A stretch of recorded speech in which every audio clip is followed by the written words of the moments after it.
Hello students, welcome to Spark EduCop. My name is Pulkit Mahajan and I teach English for competitive exams like SSC and Bank.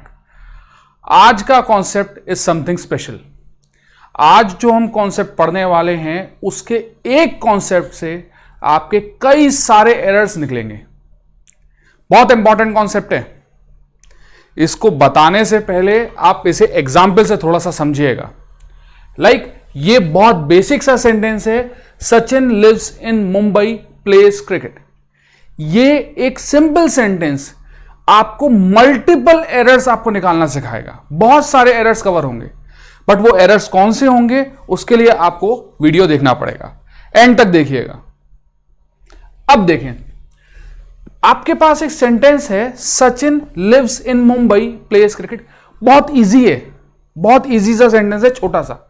But इस चीज में आपको बहुत सारे concepts देखने हैं. देखें, मैं आपको क्या बताना चाह रहा हूं. एक सेंटेंस में सब्जेक्ट होता है. सेंटेंस में एक सब्जेक्ट होता है जिसके पास अपनी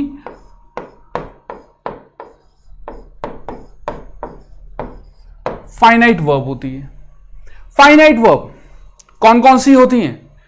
जो आपको टाइम दिखाए, जिस वर्ब को देखने पे आपको टाइम का पता चल जाए, प्लस वो सब्जेक्ट से एग्री करे.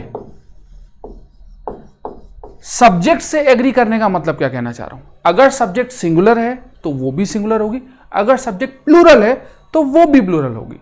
अब देखिएगा, इसमें आप एक बार सेंटेंस देख रहे हैं, Sachin lives in Mumbai, plays cricket. ये एक वर्ब है, ठीक है. ये भी एक वर्ब है. ये दो वर्ब्स हैं और ये दोनों की दोनों वर्ब्स अगर हम देख रहे हैं, क्योंकि सचिन ही बॉम्बे में रहता है और सचिन ही क्रिकेट खेलता है, तो एक चीज क्लियर है, ये जो दो वर्ब्स हैं, ये दोनों वर्ब्स किसके लिए आई हैं? सचिन के लिए. है कि नहीं है? अब मेन मुद्दा क्या है, अगर एक सब्जेक्ट के लिए अगर हम दो फाइनाइट वर्ब लगाने वाले हैं, अगर दो फाइनाइट वर्ब लगाने वाले हैं, तो उसको लगाना कैसे? ऐसे नहीं लगा सकते, डायरेक्ट नहीं लगा सकते. जैसे ये और ये दोनों हमने सचिन के लिए स्ट्रेट अवे लगा दिया, इसको ऐसे नहीं लगाते हैं. ये गलत है. ये सेंटेंस ही गलत है, गलत है. अब देखें इसका तरीका क्या होता है. सबसे पहला ऑप्शन क्या कहता है कि एक सब्जेक्ट और उसकी फर्स्ट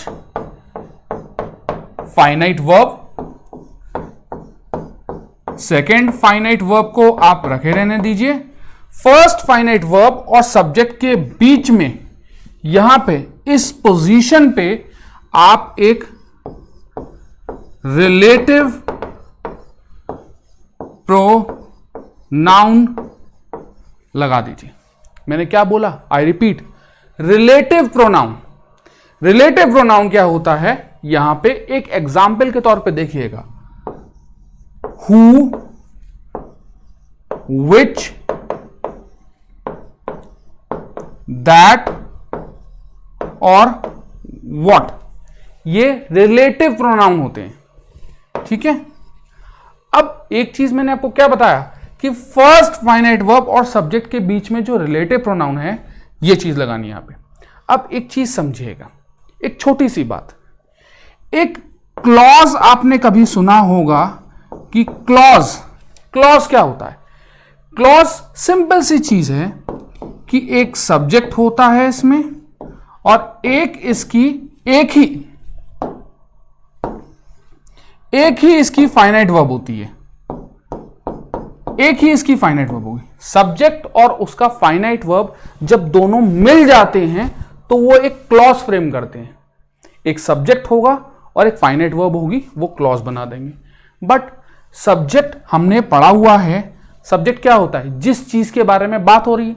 अब कोई चीज होगी तो वो चीज डेफिनेटली या तो कोई नाउन होगी या कोई प्रोनाउन होगी. तो एक नाउन हो या प्रोनाउन हो, साथ में उसके अगर मैं फाइनाइट वर्ब जोड़ देता हूं तो वो एक क्लॉज बन जाएगा. क्या बन जाएगा? क्लॉज बन जाएगा. एक सब्जेक्ट और एक फाइनाइट वर्ब मिल जाने पे क्या बन जाएगा, एक क्लॉज बन जाएगा। इसी चीज को यहां पे देखिएगा, ये क्या है, रिलेटिव प्रोनाउन। आप देख पा रहे हैं मैंने क्या बोला है, प्रोनाउन। प्रोनाउन है तो एक छोटा सा ये भी तो सब्जेक्ट बन सकता है, बन सकता है नहीं बन सकता। उसके संग अपना एक फाइनाइट वर्ब है। दैट मीन्स ये दोनों मिलकर के एक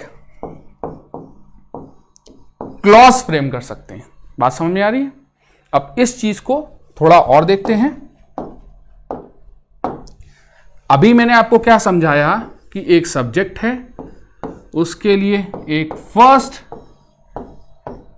फाइनाइट वर्ब है और उसके लिए उसका सेकेंड फाइनाइट वर्ब है। इन दोनों के बीच में जो मैंने रिलेटिव प्रोनाउन लगाया, इसको मैंने क्या मान लिया, एक सब्जेक्ट है कि नहीं है, क्योंकि ये सब्जेक्ट ही तो है। सब्जेक्ट क्या, नाउन या प्रोनाउन। ये एक सब्जेक्ट है और एक इसकी फाइनाइट वर्ब है। ये यहां से स्टार्ट होगा और यहां तक चलेगा। ये जो सेक्शन होगा ये क्या होगा, रिलेटिव क्लॉज। इसे क्या बोलेंगे, रिलेटिव क्लॉज। आप इस वर्ड को जानते हैं, रिलेटिव। रिलेटिव मतलब रिश्तेदार, रिलेटिव क्लॉज। अब डेफिनेटली आपको ये चीज मालूम है, जैसे ये प्रोनाउन है, प्रोनाउन सब जानते हैं, एक प्रोनाउन डेफिनेटली एक नाउन को रिप्लेस कर रहा होगा। प्रोनाउन क्या होता है, जैसे कि मैं लिख रहा हूं Ram plays cricket, Ram is a very good boy, Ram is my student. Ram Ram Ram as a subject बार बार रिपीट नहीं करते हैं। अगर हमने फर्स्ट टाइम राम लिखा है तो उसके बाद उसके लिए एक प्रोनाउन लगाया जाता है जो उसको रिप्लेस कर देगा। इसी चीज को हम प्रोनाउन बोलते हैं।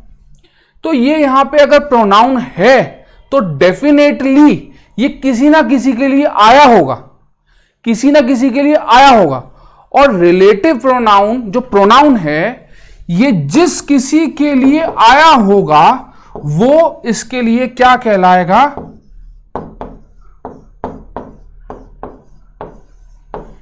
एंटीसीडेंट।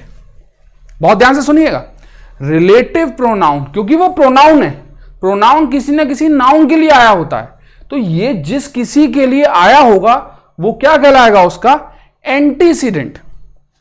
आई होप आपको ये बात क्लियर हुआ हो। तो ये जो प्रोनाउन है उसके लिए ये जो चीज है ना, ये उसका एंटीसीडेंट है। बात समझ आई, एंटीसीडेंट।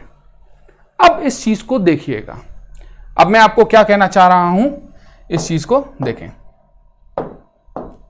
अब एक चीज देखिएगा, यहां पे जो आपके पास सेंटेंस लिखा हुआ है, ये सेंटेंस का सब्जेक्ट है, ये इसकी फर्स्ट फाइनाइट वर्ब है और ये इसकी सेकंड फाइनाइट वर्ब है। दोनों देख पा रहे हैं?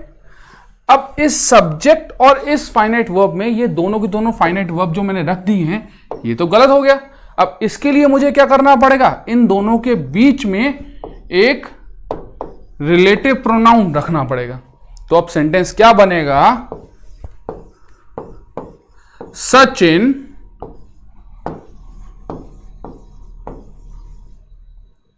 सॉरी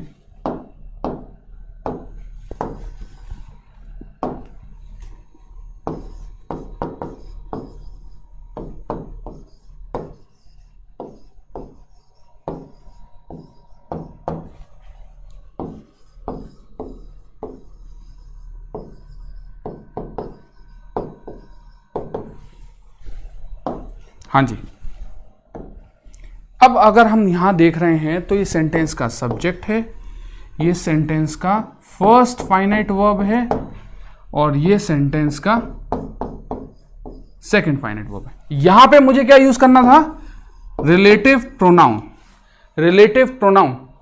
अब मैंने जो आपको रिलेटिव प्रोनाउन बताए हैं, यहां पे क्या बताया, हु, विच, यही बताया, दैट भी बताया है और व्हाट भी बताया है। ठीक है, इन सब के यूजेज अलग अलग है, उन सबको हम फर्दर आगे के लेक्चर्स में डिस्कस करेंगे। अभी हाल फिलहाल एक बात समझिए, ये जो हु आपको दिख रहा है, हु तब आता है जब इसका एंटीसीडेंट कोई लिविंग हो। बहुत ध्यान से, हु तब इस्तेमाल किया जाता है जब उसका एंटीसीडेंट, जो उससे पहले आने वाला नाउन या प्रोनाउन है, जिस किसी के लिए भी ये यूज किया गया है, वो लिविंग हो। विच तब इस्तेमाल किया जाता है जब इससे पहले कोई नॉन लिविंग हो। दैट और व्हाट के केसेस आगे के फर्दर लेक्चर्स में। आगे यहां देखते हैं, ये जो है ये लिविंग है, इसके लिविंग होने की वजह से मैं यहां पे क्या यूज करूंगा, हु। बात समझ आया, यहां पे हु, बहुत सिंपल। अब ये रिलेटिव प्रोनाउन ने और ये जो इसकी फाइनाइट वर्ब है मिलकर के क्या बनाया था, रिलेटिव क्लॉज। ठीक है, अब समझिएगा, ये जो रिलेटिव क्लॉज होती है इसकी दो प्रॉपर्टीज होती हैं, दो प्रॉपर्टीज होती हैं। अब दो प्रॉपर्टीज क्या हैं इसको देखिएगा। पहला,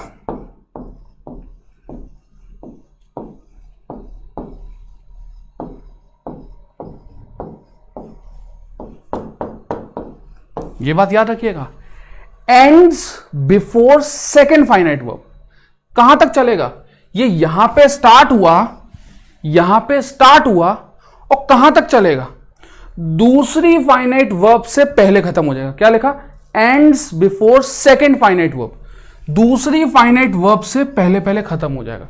ये पूरा का पूरा मिल करके एक रिलेटिव क्लॉज बनाता है, आरसी, रिलेटिव क्लॉज। ठीक है, दूसरी फाइनाइट वर्ब से पहले पहले। ये बात बहुत ध्यान से, ये नोट्स हैं जो आपके लिए बहुत ज्यादा इंपॉर्टेंट है। आगे देखिएगा, ये बात आपको क्लियर हुआ, दूसरी फाइनाइट वर्ब से पहले पहले। अब एक चीज बात समझिएगा, ये रिलेटिव क्लॉज बना है, ये जो वर्ब होती है, जो रिलेटिव क्लॉज की वर्ब होती है, उसके लिए ये जो रिलेटिव प्रोनाउन से पहले आया वाला जो नाउन है, उसके लिए ये क्या होता है, एंटीसीडेंट। क्या होता है, एंटीसीडेंट। रिलेटिव क्लॉज की वर्ब के लिए जो उससे पहले नाउन आया हुआ है वो क्या होगा, एंटीसीडेंट। और दूसरी वाली वर्ब, जो ये जो आपको दूसरी वर्ब दिख रही है, दूसरी वाली वर्ब के लिए ये सचिन क्या होगा, सब्जेक्ट। बहुत ध्यान से सुनिएगा, पहली वाली वर्ब के लिए सचिन क्या है, एंटीसीडेंट। मतलब रिलेटिव प्रोनाउन के संग जो सबसे पहले नाउन आया होगा, वो रिलेटिव प्रोनाउन की वर्ब के लिए वो क्या होगा, एंटीसीडेंट। और दूसरी वाली वर्ब के लिए क्या होगा, सब्जेक्ट। ठीक है, ये चीज यहां पे आपको क्लियर कर पाया हूं शायद। अब देखिए, आगे देखें, एक सेंटेंस देखिएगा।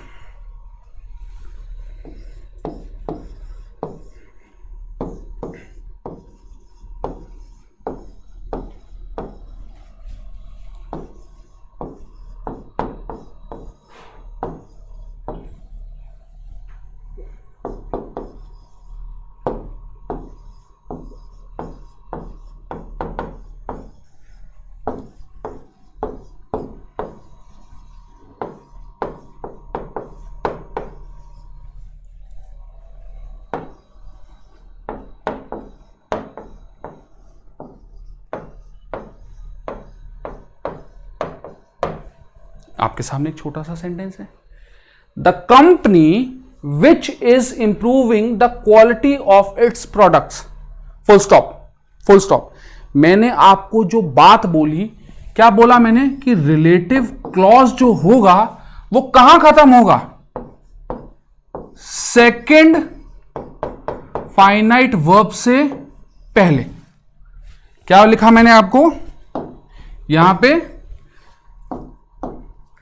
Before second finite verb. ये मैं आपको क्यों बता रहा हूं, इसका बहुत ज्यादा रेलेवेंस है, आया हुआ क्वेश्चन है। अब देखिएगा, the company which is improving the quality of its product. एक बात सोचें, ये फर्स्ट फाइनाइट वर्ब नहीं हो गई, क्यों, फाइनाइट वर्ब कौन सी थी, जो सेंटेंस का सब्जेक्ट का नंबर बता रही हो, सिंगुलर या प्लूरल शो कर रही हो, प्लस टाइम बता रही हो। ये टाइम प्रेजेंट का बता रही है और ये डेफिनेटली बता रही है जिस किसी के लिए भी आया वो सिंगुलर होगा। दैट मीन्स ये फर्स्ट फाइनाइट वर्ब मानी जाएगी। ठीक है, आगे बढ़ते हैं। इंप्रूविंग, इसके संग प्रोग्रेशन दिखा रहा है, प्रोग्रेस हो रही है चीज। आगे देखिए, द क्वालिटी, क्वालिटी मतलब उसकी आपके बोल सकते हैं क्वालिटी, बहुत अच्छी क्वालिटी का है वो, ठीक है। ऑफ इट्स प्रोडक्ट्स, अपने प्रोडक्ट्स के बारे में। आगे कोई दूसरी वर्ब दिख रही है आपको? आप खुद देखें,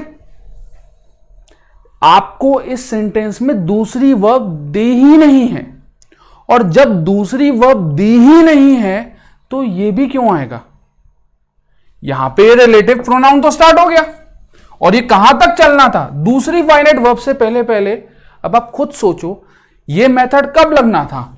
जब एक सब्जेक्ट है उसके लिए एक फाइनाइट वर्ब है, और जब दूसरी फाइनाइट वर्ब है। जब दो फाइनाइट वर्ब मिल करके एक ही के लिए आया है तभी तो लगेगा रिलेटिव प्रोनाउन, वरना क्यों लगेगा?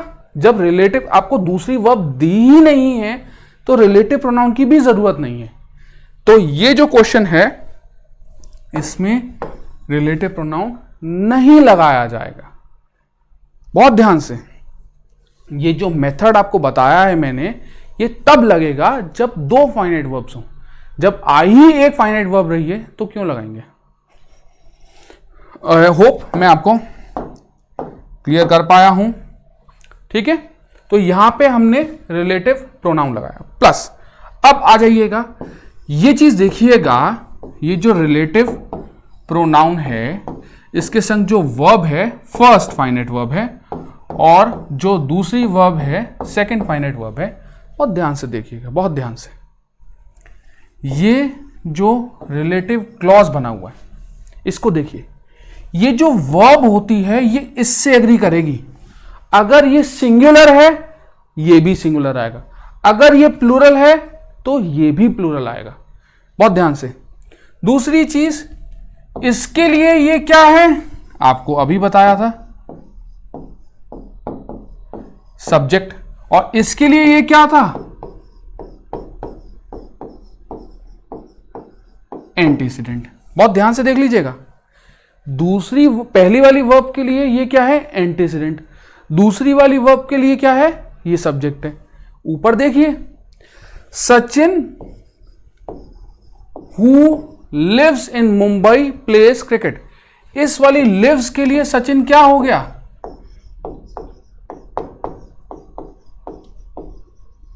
जो यहां मेथड है यही इसका परफॉर्मा है, एज इट इज बना हुआ है। और दूसरी वाली वर्ब के लिए सचिन क्या है? आई होप बात समझ पा रहे हो मेरी। ये बहुत सिंपल सा मेथड है। अगर फॉर एग्जाम्पल ये सेंटेंस आया ही नहीं होता, ये वाला सेक्शन आया ही नहीं होता और यहां हु लगा होता, आपके सामने सेंटेंस क्या बन जाता? Sachin who lives in Mumbai. बहुत सिंपल, बहुत सिंपल। ये वाला मेथड कब था? ये वाला मेथड सिर्फ तब था जब तक दूसरी फाइनाइट वर्ब थी। जब दूसरी वर्ब आपको दिख ही नहीं रही, सिर्फ एक ही वर्ब दे रखा है, आगे कोई दूसरी वर्ब ही नहीं आई, तो ये भी क्यों आएगा? इधर इसको हटाएंगे। आई होप आपको क्लियर हुआ हो, ठीक है। अगर इन केस आपको कोई क्वेरी है आप कमेंट कर सकते हैं, मैं आपको आपकी प्रॉब्लम को डेफिनेटली सॉल्व करने में कोशिश करूंगा, ठीक है। अब आगे चीज समझिएगा, कभी कभार ये रिलेटिव क्लॉज जो होते हैं ना, थोड़ा सा चीजें समझने पे होंगी। जैसे जैसे देखिएगा, ये जो आपको नाउन दिखता है ना, ये जो आपको नाउन दिखता है, ये नाउन जो होता है ये दो पार्ट में बटा हुआ है। एक तरीके से देख सकते हैं तो सेंटेंस में ये सब्जेक्ट का काम भी करता है, और एक तरीके से देख सकते हैं ये सेंटेंस में ऑब्जेक्ट का काम भी करता है। सब्जेक्ट का काम भी करता है और ये ऑब्जेक्ट का काम भी करता है। जब ये ऑब्जेक्ट का काम करता है तो इसके लिए बस एक बात है, ज्यादा दिमाग लगाने की जरूरत नहीं है।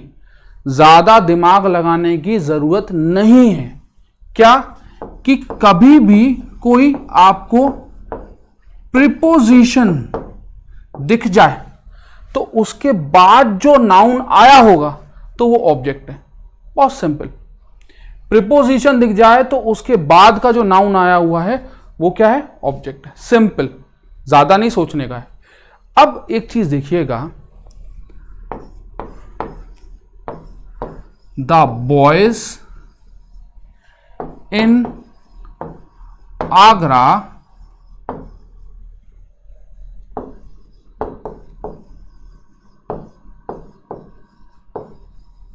ये देखिएगा, बहुत सिंपल है। The boys in Agra is या आर स्मार्ट। बहुत सिंपल सी बात है। ये आगरा जो आपको दिख रहा है, नॉर्मली स्टूडेंट जो होते हैं वो गलती कर देते हैं। वो सोचते हैं इस वर्ब के पास में जो कोई भी नाउन रखा हुआ है उसी से वो उसको एग्री करा देते हैं और वो वर्ब लगा देते हैं। ये सिंगुलर है, बट नेचुरल बात है, आगरा सिंगुलर दिख रहा है आपको, इंसान बच्चा इज लगा देता है। नहीं, बिल्कुल नहीं, ये गलत है। ये आगरा को देखिए, ये किसके बाद में आया है? इनके बाद में आया है। इनके बाद में आने की वजह से इन क्या है? एक प्रीपोजिशन है। इन क्या है? प्रीपोजिशन है। और इनके बाद आने की वजह से आगरा क्या हो गया? ऑब्जेक्ट। बताया, जो नाउन प्रीपोजिशन के बाद में आएगा वो क्या बन जाएगा? ऑब्जेक्ट। ये तो ऑब्जेक्ट बन गया, और जब ये ऑब्जेक्ट बन गया है तो ये इससे वर्ब नहीं आएगी। वर्ब किससे आएगी? इससे आएगी। ये प्लूरल है, वर्ब प्लूरल आएगी। बात समझ आती है? अब देखिएगा आगे, मैंने आपको ये बात क्यों बताई। देखिएगा, अगर मैं आपके सामने बहुत बेसिक सी बात कर रहा हूं, आप पहले ये बताएं, वन ऑफ द बॉय जो मैंने आपके सामने लिखा है क्या सही है? मैसेज करिए, बताइए कि वन ऑफ द बॉय लिखना सही है। ये जो फ्रेज मैंने आपके सामने लिखा है ये बिल्कुल 100% गलत है। वन ऑफ द बॉय गलत है, ये सही किसी भी एंगल से नहीं हो सकता। अगर इसका हिंदी मीनिंग करते हो तो क्या एक लड़के में से एक लड़का हो जाएगा? बहुत सारे लड़कों में से कोई एक। बात समझिएगा मैं क्या बोल रहा हूं, बहुत सारे लड़कों में से कोई एक, तभी तो बनेगा ये वन ऑफ द बॉयज। इसका फ्रेज क्या बनेगा? वन ऑफ द बॉयज, बहुत सारे लड़कों में से कोई एक। अब बहुत ध्यान से सुनिएगा, यहां पे रिलेटिव प्रोनाउन लगा दे रहा हूं।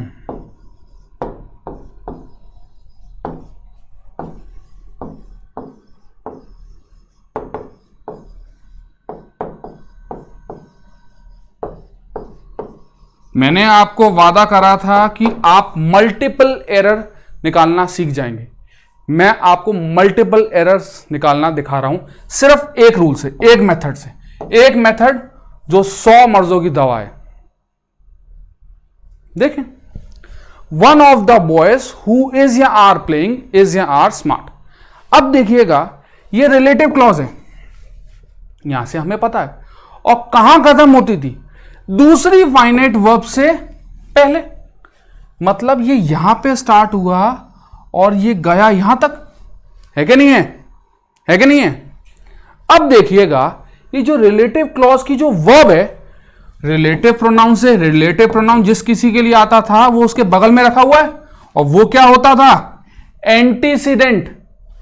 तो ये जो वर्ब होगी अपने एंटीसीडेंट से एग्री करेगी। अब एंटीसीडेंट्स क्या है? प्लूरल है। अब प्लूरल है तो भाई क्या आएगा? आर आएगा, इज नहीं आएगा। लेकिन अब आपने कभी कोई ऐसा सेंटेंस सुना है जिसमें कोई मेन वर्ब नहीं है? मेन वर्ब तो होगी ना, बताया था ना। ये सेंटेंस का सब्जेक्ट है, ये रिलेटिव प्रोनाउन है, ये फर्स्ट फाइनाइट वर्ब है, और ये फिर सेकंड फाइनाइट वर्ब है। ये मेथड को याद रखेंगे। ये वाला क्या था? रिलेटिव क्लॉज का था। वर्ब जो मेन वर्ब पड़ी होती थी वो तो पीछे वाली हो जाती थी। ये है मेन वर्ब, ये तो रिलेटिव क्लॉज के संग चलेगी। तो सेंटेंस में कोई ना कोई सब्जेक्ट तो होगा, बट ये जो बॉयज बैठे हैं, ये जो आपको दिख रहा है, ये है नहीं, ये सब्जेक्ट नहीं है। ये बॉयज किसके बाद में आए हैं? ये क्या है? प्रीपोजिशन।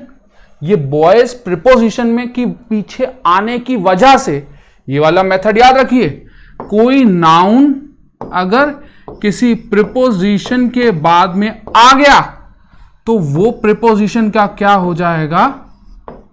ऑब्जेक्ट। वो सब्जेक्ट नहीं बन सकता है। तो ये सब्जेक्ट तो नहीं है, ये क्या हो गया बॉयज? ऑब्जेक्ट। सब्जेक्ट क्या बनेगा? इकलौता, एक। और ये एक क्या है? पढ़ने पे आपको मालूम पड़ता है ये क्या है? सिंगुलर। और जब ये सिंगुलर है तो पीछे वाली मेन वर्ब कौन सी जाएगी? इसके लिए ये है सब्जेक्ट और इसके लिए ये क्या है बॉयज? क्या है?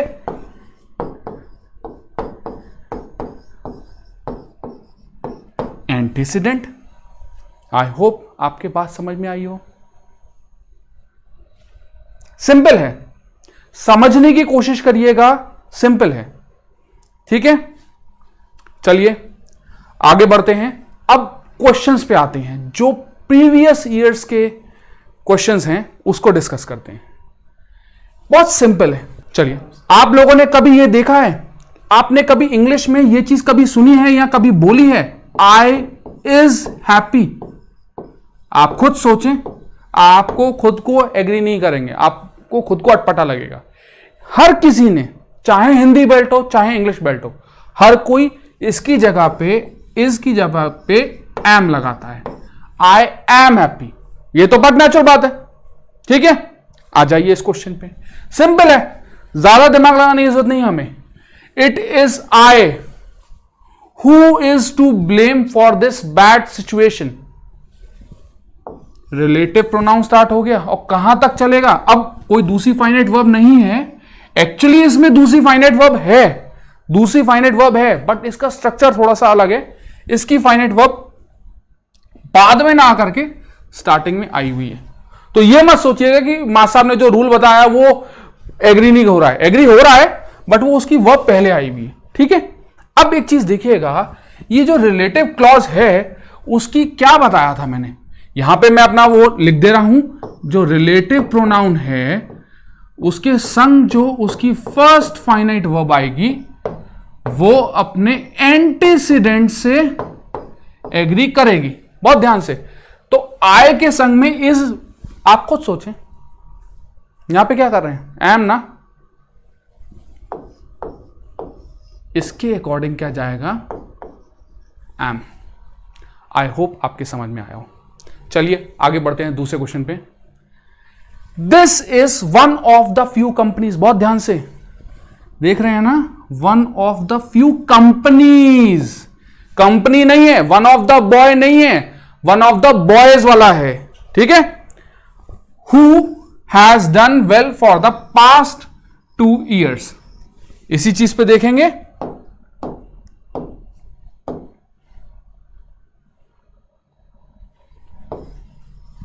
ठीक है, आ जाइए देखते हैं इस पे। दिस इज वन, और फिर वही वाली बात, ऊपर वाली बात, दूसरा फाइनाइट वर्ब है, बट गलत मत सोचिएगा, ये रही दूसरी फाइनाइट वर्ब, वो पीछे ना रख करके, ये इंट्रोडक्टरी सब्जेक्ट होता है तो इसके लिए उसकी वर्ब पीछे ना रख करके पहले रख दिया गया है। ठीक है, आगे बढ़ते हैं। This is one of the few companies, relative clause आया हुआ है, बट रिलेटिव क्लॉज की ये जो वर्ब है किससे जाएगी? अपने एंटीसीडेंट से। एंटीसीडेंट क्या है? कंपनीज, प्लूरल है। इसको देखते हुए क्या जाएगा? हैज नहीं जाएगा। हैज क्या होता है? प्लूरल होता है। तो इसकी, सॉरी, हैज क्या होता है? सिंगुलर होता है। हैज की जगह पे क्या जाएगा? हैव। ठीक है, चलिए आगे बढ़ते हैं। देखिए, he is one of those few post-colonial writer who believes that this talk about colonialism has gone too far and has turned into a cliche। लंबा सा सेंटेंस है, मगर सोचने की ज्यादा जरूरत नहीं है, सोचने की ज्यादा जरूरत नहीं है। One of those few post colonial writer, क्या आप ये लिखते हैं? वन ऑफ दोज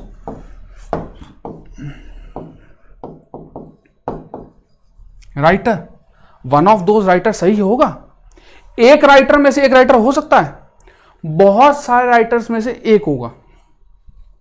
तो ये कायदे से क्या लिखा हुआ है, ये खुद ही गलत लिखा हुआ है।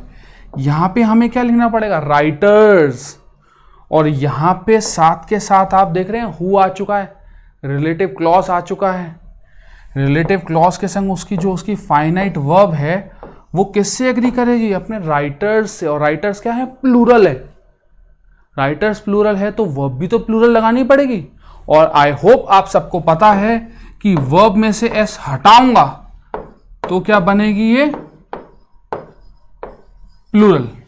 वर्ब में से एस हटाऊंगा तो क्या बनेगी, प्लूरल। इस समय ये प्लूरल नहीं है, इस समय सिंगुलर है, इसके लिए मुझे एस को हटाना पड़ेगा। आई होप आपके समझ में आया हो। आगे बढ़ते हैं। वन ऑफ द बॉयज सही है, चलिए शुक्र है, यहां पे तो ये सही है। हु ऑलवेज गिव, यहां पे रिलेटिव क्लॉज आंसर है। अब देखिए दूसरी फाइनाइट वर्ब, पहली फाइनाइट वर्ब तो ये है, दूसरी फाइनाइट वर्ब कहां दे रखी है, ये रही। और रिलेटिव क्लॉज अगर यहां से स्टार्ट हुआ है तो कहां चलेगा, दूसरी फाइनाइट वर्ब से पहले।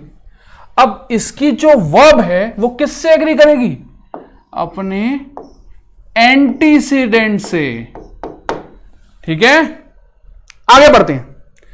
इस वर्ब का सब्जेक्ट कोई ना कोई तो होगा, क्योंकि मेन वर्ब तो ये है, मेन वर्ब तो ये है।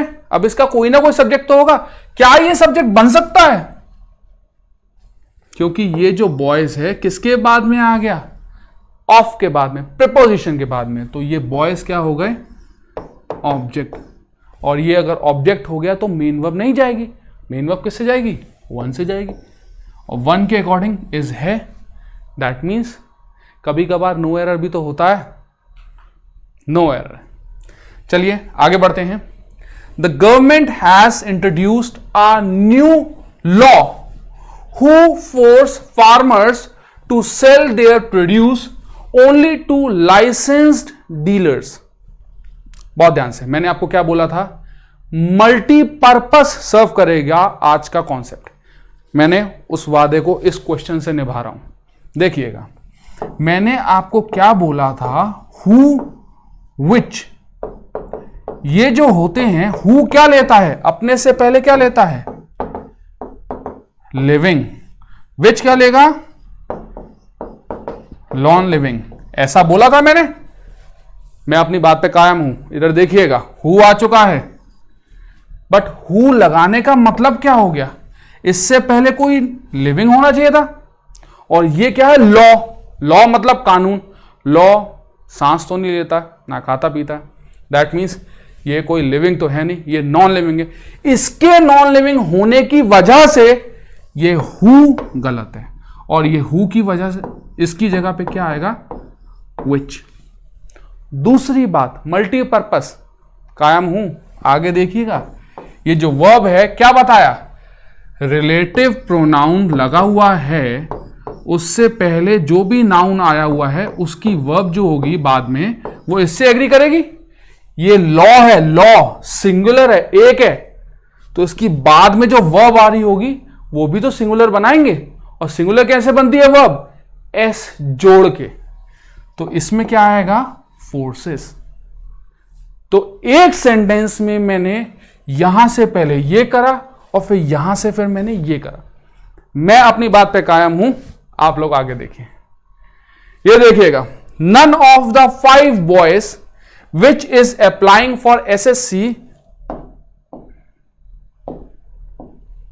हाँ जी, none of the 5 boys which is applying for SSC are going to get selected. Negative बात नहीं, पॉजिटिव। देख, none of the 5 boys which, जो यहां से रिलेटिव प्रोनाउन स्टार्ट हो गया, कहां तक चलेगा, दूसरी फाइनाइट वर्ब से पहले।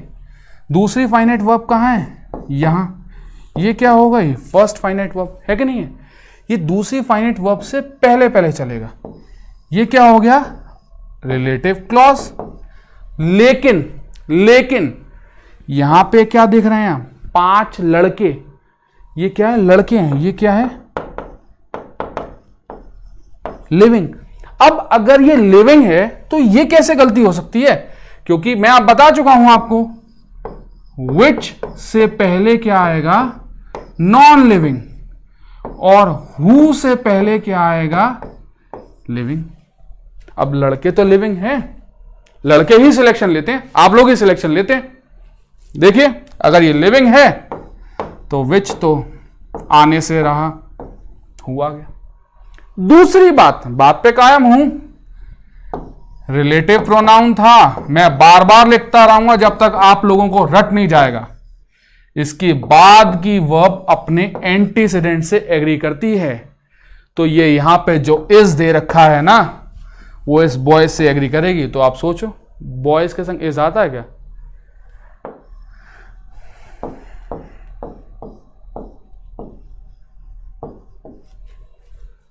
आई होप मैं क्लियर हूं।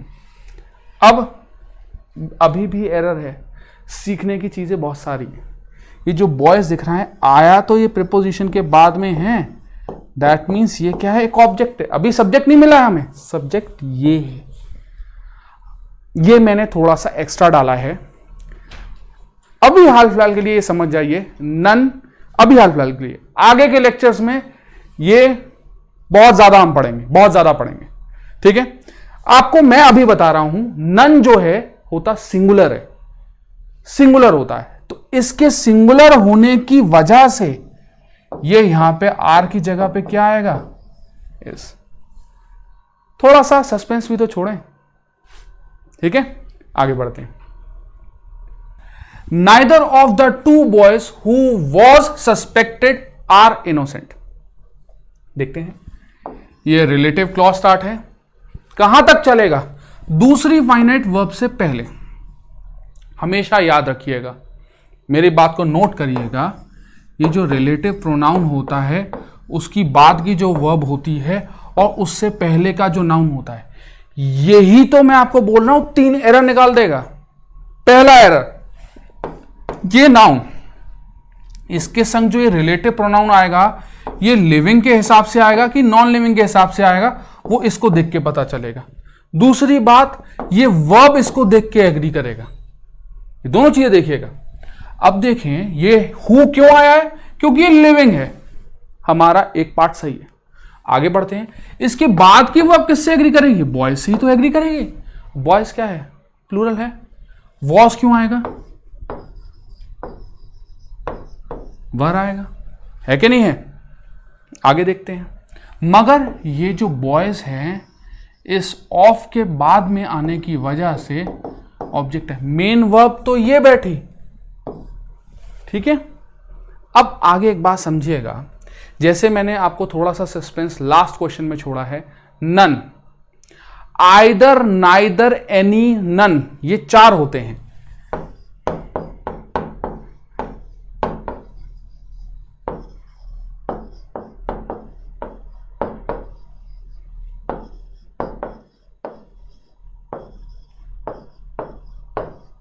आइदर, नाइदर, एनी, नन, ये 4 होते हैं। आगे की क्लास में ये सारे डिस्कस करूंगा मैं, बस जो कॉन्सेप्ट आज का हमारा है वो आपको दिमाग में बिठाना है। आगे देखें, ये जो होते हैं ये बेसिकली कभी भी, मैं आपको बता रहा हूं, कभी भी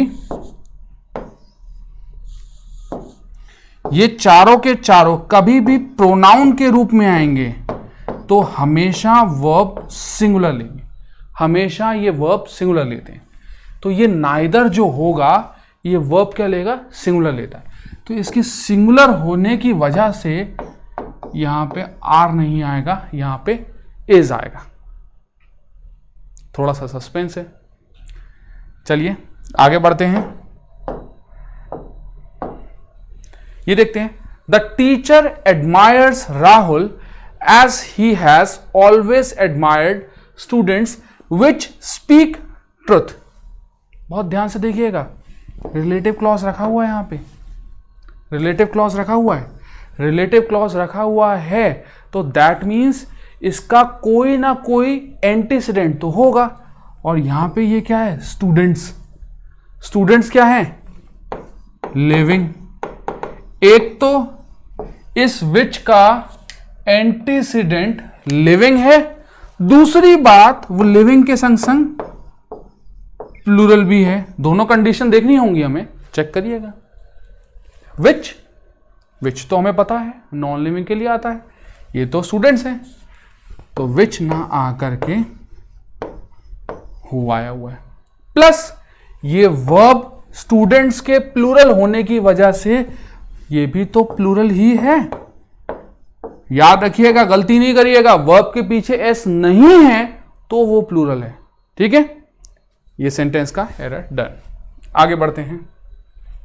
the dolphin in the photograph is the same who had saved 3 people from drowning in the sea. देखते हैं, हमें यहां पे who had saved 3 people from drowning in the sea, यहां तक ये रिलेटिव क्लॉज दिख रहा है, मगर इससे पहले जो नाउन आया हुआ है, इस नाउन को इसके संग रिलेटिव प्रोनाउन के संग एग्री होना पड़ेगा।